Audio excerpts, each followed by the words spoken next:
Ya, musim libur akhir tahun atau libur Natal dan Tahun Baru tiba, namun pada saat yang bersamaan potensi bencana alam dalam skala kecil maupun besar juga terjadi. Bencana apa saja yang harus diwaspadai dan di mana saja lokasi potensi bencana? Untuk membahasnya, kami sudah bersama dengan Mulyono R. Prabowo, Deputi Bidang Meteorologi BMKG. Pak Prabowo, selamat pagi. Apa kabarnya, Pak? Selamat pagi. Selamat pagi. Pak, ini kita sudah memasuki libur Natal dan Tahun Baru. Kemarin puncaknya arus mudik tanggal 21-22 Desember. Tapi yang lebih diwaspadai lagi adalah bagaimana kemudian saat ini kita melihat hujan deras, angin kencang begitu. Nah, ini potensi bencana apa saja Pak yang bisa timbul dan bagaimana kalau melihat dari mungkin pembentukan awan, suhu air laut dan lain-lain ini Pak? Ya baik, memang pada saat sekarang sudah sebagian besar wilayah Indonesia ini masuk musim penghujan, kecuali wilayah-wilayah Maluku bagian tengah justru kondisinya agak terbalik. Di sana memasuki masa-masa musim kemarau. Tapi kita pada umumnya wilayah Indonesia kalau kita lihat paparan citra satelit, ini merupakan warna-warna hijau ke arah merah dan ungu ini umumnya merupakan daerah konsentrasi pertumbuhan awan yang cukup kuat.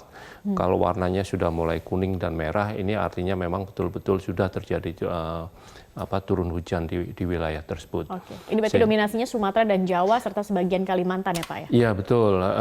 Jadi kalau kita melihat dominasinya Sumatera, Jawa, Kalimantan, kemudian Papua. Sementara untuk daerah Maluku seperti tadi kami sampaikan cenderung pada kondisi musim kemarau. Nah, satu hal lagi yang nggak perlu kami sampaikan, saat ini tumbuh baru saja mulai tadi malam ada siklon tropis Phanphone yang ada di sebelah timur Filipina sebetulnya. Namun dengan munculnya siklon tropis Phanphone ini juga akan bisa menstimulasi makin kuatnya pertumbuhan awan. Pengaruhnya akan seperti apa? Apa yang akan terjadi Pak? Sebetulnya ini ada aliran udara yang masuk ke siklon tropis Phanphone ini. Hanya saja kemudian daerah sini sebelah utara ini akan menyebabkan semacam pengumpulan uap air di wilayah Sumatera, Kalimantan bagian utara dan akan menyebabkan angin cukup kuat di sebelah utara Maluku, perairan Maluku bagian utara. Sehingga ada dua hal. Pertama, pertumbuhan awan ini akan cenderung makin kuat khususnya untuk wilayah sebelah utara garis ekuator baik Sumatera, Kalimantan dan juga akan menimbulkan gelombang kuat di perairan sebelah utara. Gelombang tinggi begitu? Gelombang tinggi, ya. Gelombang tinggi di Maluku bagian utara dan Papua bagian utara. Yang harus diwaspadai dengan pembentukan awan seperti ini apa, Pak? Yang harus diwaspadai dengan adanya pembentukan awan seperti ini, pertama potensi curah hujan cenderung akan makin meningkat pada waktu-waktu sekarang maupun mendatang. Kecenderungannya pada tren ke depan sampai bulan Januari ini cenderung curah hujan makin kuat, makin intensitasnya makin meningkat. Ya. Sehingga, angin kencang juga.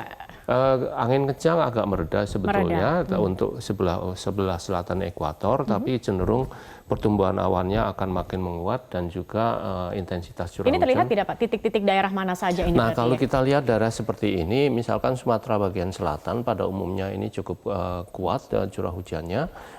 Kemudian pantai barat Sumatera ini merupakan daerah-daerah yang pertumbuhan awannya dan curah hujannya cukup kuat sampai ke Lampung. Jawa pada umumnya hampir Jawa bagian barat. Ini bagian tengah justru kita lihat warnanya sudah mulai memerah. Sehingga kecenderungannya dataran tinggi di Jawa bagian barat dan Jawa bagian tengah ini curah hujannya sudah sangat lebat di daerah sana. Sehingga yang perlu kita antisipasi lebih lanjut, pertama daerah-daerah yang potensial untuk terjadi banjir dan juga titik-titik longsoran. Karena dengan kombinasi antara curah hujan tinggi dan kemiringan topografi ini bisa memicu adanya titik-titik longsoran. Saya juga punya grafis selanjutnya Pak Prabowo dan juga pemirsa. Berarti ini bisa diperkirakan nggak berapa lama kondisi hujan deras dengan intensitas yang tadi Anda katakan meningkat ini akan terjadi dalam kurun waktu berapa lama? Ini di Desember 2019 kita juga punya pemirsa peta perakiraan banjir begitu ya di beberapa wilayah di Indonesia. Iya. Ini merupakan peta potensi banjir, kerjasama antara Kementerian PUPR, BMKG, dan juga BIG, yang mengkombinasikan curah hujan yang turun, prediksi curah hujan yang turun, dan daerah-daerah potensi pergerakan tanah. Dengan demikian, kalau kita lihat warna kuning pada umumnya menengah, hijau relatif rendah, tapi ini kami sampaikan pada skala bulan. Sementara curah hujan itu kan sifatnya harian, sehingga bisa saja warna kuning, meskipun dalam skala bulan Desember ini masih pada skala menengah, sebetulnya pada skala harian bisa meningkat. Tergantung dengan kondisi hujan di daerah tersebut. Betul, begitu. Karena pemicunya sebetulnya awalnya curah hujan.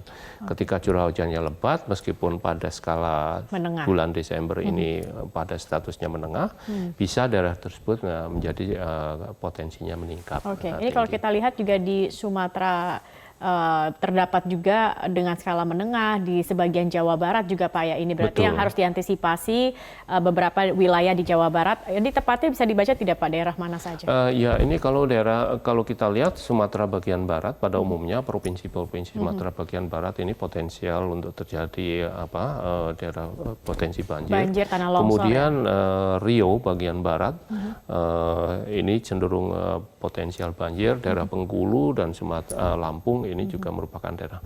Sumatera Selatan sekitar daerah Lahat, Batu Raja dan sekitarnya itu merupakan daerah yang potensial. Kemudian kalau kita lihat Jawa pada umumnya Jawa bagian barat Jawa bagian barat sebelah tengah. Nah, kita perlu kewaspadaan karena pada umumnya wilayah dataran Priangan sebelah selatan atau Bandung sebelah selatan ini kan merupakan daerah yang sensitif, dan juga daerah-daerah misalkan Jawa Tengah bagian tengah dan juga Jawa Timur bagian utara. Ini ada korelasi antara hulu dari Sungai Bengawan Solo ke hilir Sungai Bengawan Solo, sehingga kalau potensi curah hujan tinggi di daerah hulunya, potensial daerah Bojonegoro dan juga Lamongan ini perlu kewaspadaan. Kita lihat juga ini di bulan Desember 2019, kita lihat di 2020.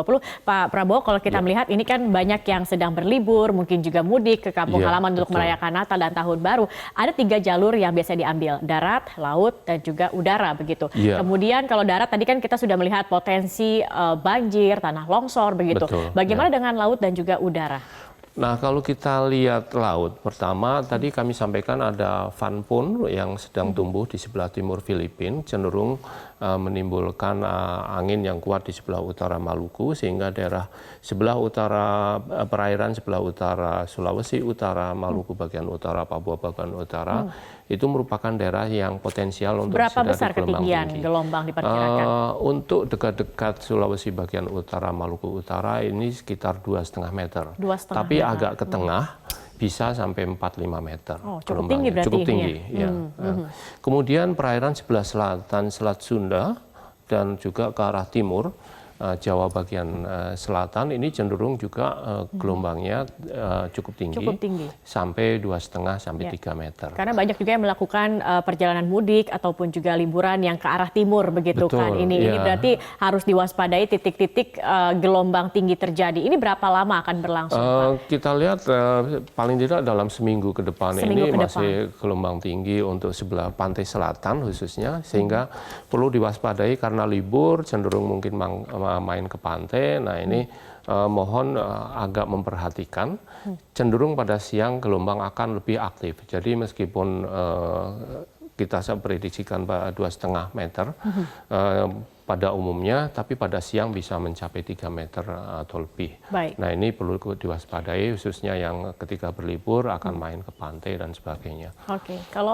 Untuk jalur udara kalau melihat karakteristik pertumbuhannya pada siang sore, sehingga lebih kondusif sekiranya perjalanan bisa dilakukan pada pagi hari.